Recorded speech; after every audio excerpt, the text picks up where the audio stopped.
Hey guys, let's talk about tonight's West London derby, Fulham versus Chelsea, or as I like to call it, the friendly of unfriendlies in terms of derbies. This game played like a derby. There was action throughout the game, end to end football.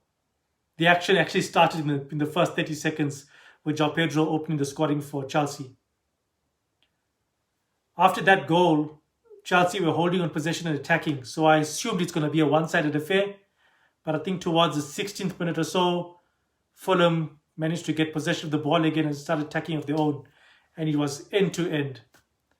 I think in the first half an hour, there was about 14 attempts on target for as a combined for both teams. So it was an absolutely entertaining game, or entertaining first half. Then I think in the 23rd minute, Josh King scored a brilliant goal on the near side post, beating Robert Sanchez.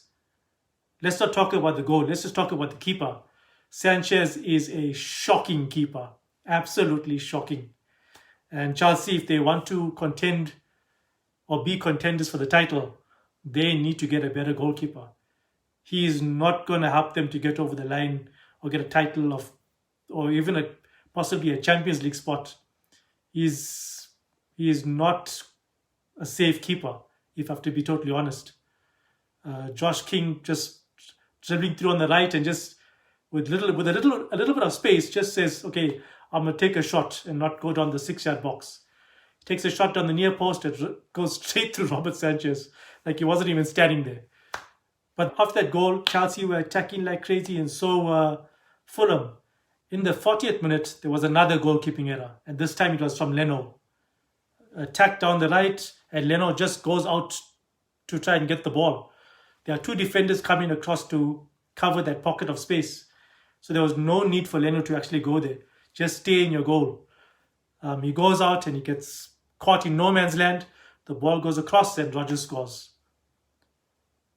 Talk about Palmer, because tonight Palmer was on fire. He scored a goal to make it actually 3-1. But let's just talk about his play. Forget about the goal.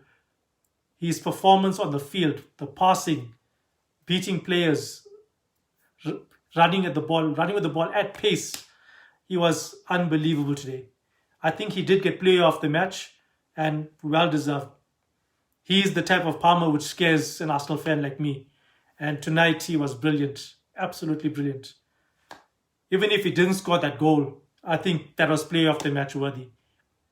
And then Garcia scored, I think, in the 54th minute to make it 3-2. And towards the end of the game, Fulham were trying to attack and trying to get the ball, but Chelsea were just too good in breaking down play. So what does this tell us about Chelsea? Will they be on the heels of Arsenal? Will they be trying to finish in the top 5 for the Champions League spot? Well, based on this performance, I personally don't think they will be challenging Arsenal. That defense and Robert Sanchez are going to cost Chelsea goals.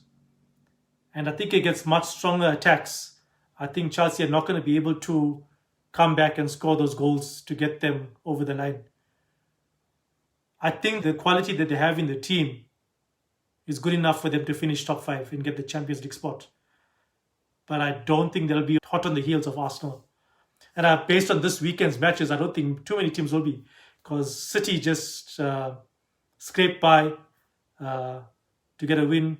Liverpool drew and scraped that draw as well. And Man United, I don't even want to talk about United and Hull.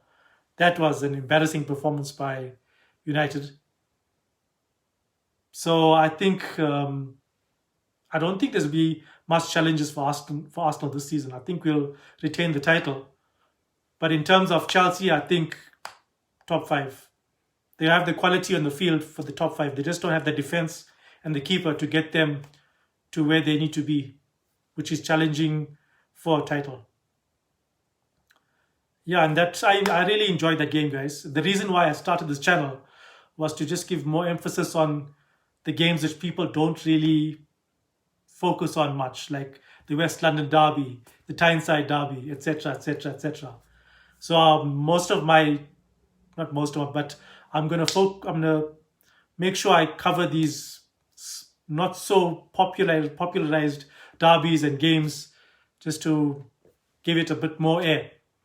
But I love this West London derby, like I always do. It was end-to-end football. It was played like a proper derby, but I really enjoyed it. End-to-end action. Yeah, that's about it, guys. Thanks for watching. Remember to like, subscribe, blah blah blah. Cheers.